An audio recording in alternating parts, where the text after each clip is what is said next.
સુરતમાં શિક્ષણ સમિતિના સસ્પેન્ડેડ આચાર્ય સામે ગંભીર આક્ષેપ લાગ્યા છે। શિક્ષણ સમિતિએ સસ્પેન્ડેડ આચાર્ય સંજય પટેલ સામે આરોપ મૂક્યા।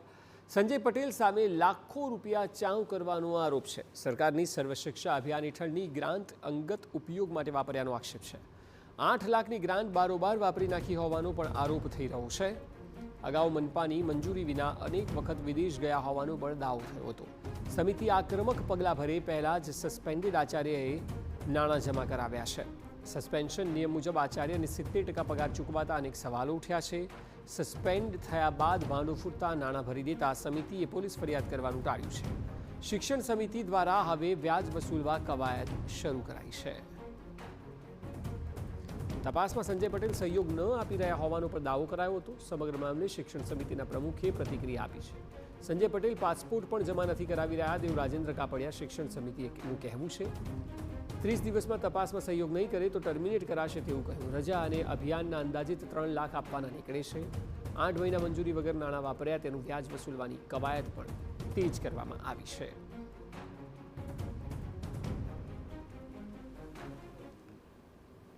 સુરત નગર પ્રાથમિક શિક્ષણ સ્કૂલ જે છે તેના એક આચાર્ય છે તે કહ્યા વગર જે રીતે વિદેશ પ્રવાસ કરતા હતા અને આ મામલો શિક્ષણ સમિતિને સામે આવતા જે સંજય પટેલ આચાર્ય હતા તેમને સસ્પેન્ડ કર્યા હતા। પણ જે રીતે તપાસ દરમિયાન પણ જે સામે આવ્યું છે સર્વ શિક્ષણ અભિયાનના જે રૂપિયા સરકારી છે તે પણ તેમણે જે વાપર્યા હોવાની જે વિગતો સામે આવી છે। તો આપણી સાથે શિક્ષણ સમિતિના જે પ્રમુખ છે તેમની સાથે વાત કરીશું। સાહેબ, આખો મામલો શું હતો, કઈ રીતની અત્યાર સુધી કાર્યવાહી?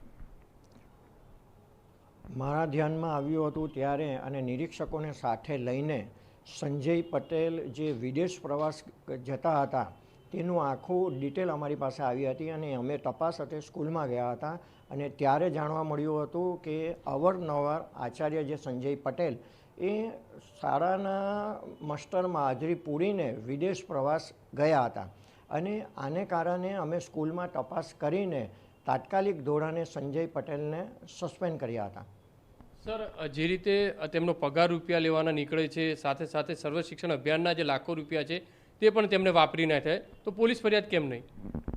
એમના દ્વારા સર્વ શિક્ષા અભિયાનના જે પૈસા હતા જે ગ્રાન્ટ આવે તે એના પોતાના પર્સનલ ખાતામાં જમા કરાવ્યા હતા। આચાર્ય જે અમે નિમણૂક કરી હતી બીજા આચાર્યની એના દ્વારા અમને જાણવા મળ્યું કે એ ખાતામાં પૈસા નથી એટલે તાત્કાલિક નોટિસ બજાવણી કરીને એમને જાણ કરીને સંજયભાઈને એ પૈસા તાત્કાલિક જમા કરાવવાના કહેવામાં આવ્યું હતું અને એમને એ પૈસા જમા પણ કરાવ્યા હતા। પરંતુ જે 6-8 મહિના જે પૈસા વાપર્યા તેનું વ્યાજ આપણે 9% લેખે ગણીએ, ચક્રવૃદ્ધિ વ્યાજે ગણીએ તો એ પૈસા પણ 2 થી 3 લાખ રૂપિયા આપણે લેવાના થાય છે।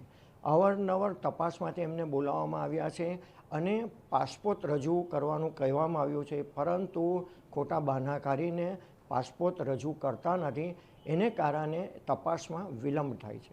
સાહેબ, એમના દ્વારા જો પાસપોર્ટ જમા નહીં કરવામાં આવે, વ્યાજ જમા નહીં કરવામાં આવે તો શું પોલીસ ફરિયાદ અથવા તો ટર્મિનલ સુધીની કાર્યવાહી થઈ શકે છે ખરી?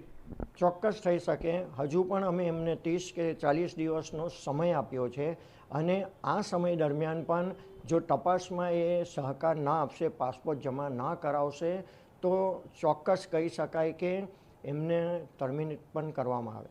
સર, પોલીસ ફરિયાદ થશે કારણ કે સરકારી રૂપિયા વાપરી લીધા છે અને તે બી પણ જે રીતે શિક્ષણ સમિતિના બહાર? પોલીસ ફરિયાદમાં એવું છે કે હમણાં જ મારી જાણકારી મુજબ અને લેટર આવ્યો છે અમદાવાદ ક્રાઇમ બ્રાન્ચમાંથી તો એને અમદાવાદમાં પણ કોઈક કૌભાંડ કર્યું છે, લગભગ 100ના બાબતમાં કૌભાંડ કર્યું છે।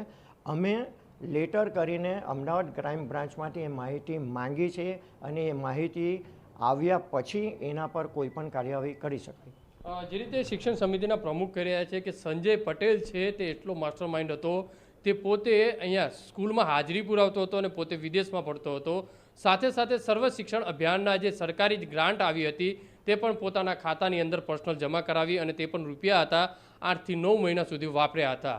ત્યારે જોવાનું રહ્યું કે હવે શિક્ષણ સમિતિ દ્વારા આ શિક્ષક સામે કઈ રીતની દાખલારૂપ કાર્યવાહી કરે છે। કેમેરામેન સંજય ચંદ્ર સાથે બલદેવ સુતાર, TV9 સુરત।